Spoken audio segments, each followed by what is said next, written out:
বেশিরভাগ প্রবাসী পরিবার আছে, প্রবাসী মানে টাকা পাঠান, মাস শেষ হতে না হতেই তাদের জন্য ফেরা দিতে থাকেন। আরে ভাই, প্রবাসী যারা আছে তাদেরকে জিজ্ঞাসা করে দেখেন, বেশিরভাগ প্রবাসী, আমি বেশিরভাগ প্রবাসী কথা বলতেছি, তারা ভালোবাসা মানুষকে, তার মা বাপ, তার বউ বাচ্চা, সন্তানদের, তাদের ছোট ভাই বোনদের রেখে আসার পরে তাদের জন্য অন্তর কাঁদে। তারা বেতন পাওয়ার পরে নিজে কি কিনবে, কি খাবে সেটা চিন্তা করে না, যে কি খাবে কি পড়বে সেটা চিন্তা করে না, তার পরিবারের কথা আগে চিন্তা করে। এটাই বাস্তবতা। আপনি হয়তো বলবেন আমি প্রবাসী হয়ে পক্ষপাত করছি না, যেটাই বাস্তব, যেটা সত্য সেটাই বলতেছি। বেশিরভাগ প্রবাসী দেখবেন তারা বেতন পাওয়ার সাথে সাথে সে একটু ভালো মন্দ খাবে সেটা চিন্তা করে না। অল্প বেতন চাকরি করে, তার মা বাবার ওষুধপত্র লাগবে, বউ বাচ্চার কাপড় চোপড় লাগবে, বউ বাচ্চা না থাকলে তার ছোট ভাই বোন লেখাপড়া করতেছে, পরিবারের দেনা পাওনা আছে, ওগুলো শোধ করতে হবে। সব কিছু থিঙ্কিং, তাদের চিন্তা ধারণা এটাই তাকে মাথার মধ্যে, বেতন পাওয়ার সাথে সাথে। এটাই বাস্তবতা। তারপরে বলতেছি, আপনারা কিছু করতে না পারেন, প্রবাসীরা আপনাদের কাছ থেকে কিছু চাই না, প্রবাসীর বিনিময় কিছু চাই না। রে ভাই, প্রবাসীর কিছু চাই না, আল্লাহর রাস্তায় বলতেছি, প্রবাসীরা কিছু চাই না।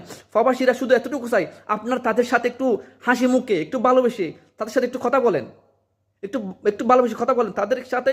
আপনার টাকার চাহিদার অমুক চাহিদা সেটা পরে বলেন, সে কি খাইছে কি খাই নাই তাদের সাথে একটু আল্লাহর ওয়াস্তে বলতেছি। আমি অন্তরের মধ্যে অনেক প্রবাসী বেদনা, আমি আমার মুখ দিয়ে বলতেছি, অনেক প্রবাসী বেদনা। এটাই বাস্তবতা, বিশ্বাস করেন না করেন। আর যারা মা বাপের হোটেলে খাইতেছেন, প্রবাসী যখন হবেন বাপের কষ্ট তখন বুঝতে পারবেন। এটাই বাস্তবতা। আমার বাপও একদিন প্রবাস ছিল, আমি জানি, আমি এখন প্রবাসী, আমি জানি প্রবাসীর কষ্ট কি। আপনার কষ্ট বুঝে চেষ্টা করেন, আল্লাহর ওয়াস্তে বলতেছি। পৃথিবীর বিশ্বাস করবেন যারা বিলাসিতা করতেছেন, প্রবাসীর কষ্ট বুঝে চেষ্টা করেন। যখন একদিন প্রবাসী হবেন, যখন আপনার ভাই, আদরের ভাই দুনিয়া থেকে চলে যাবে, বোঝার মতো হলে সে আপনি বুঝবেন একদিন। তখন আপনার বাপ যখন দুনিয়া থেকে চলে যাবে, তখন কষ্টটাকে বুঝবেন প্রবাসীর কি কষ্ট। তাদের সাথে একটু হাসি মুখে ভালোবেসে কথা বলেন। আপনাদের চাহিদা অবশ্যই আছে, কিন্তু চাহিদার কথা একটু পরে বলেন। তাদের কেমন আছে, দিনকাল কেমন যাচ্ছে, চাকরি কেমন যাচ্ছে, কি খাইলো কি না খাইলো, শরীর সুস্থ আছে কিনা, এগুলো জিজ্ঞাসা করেন।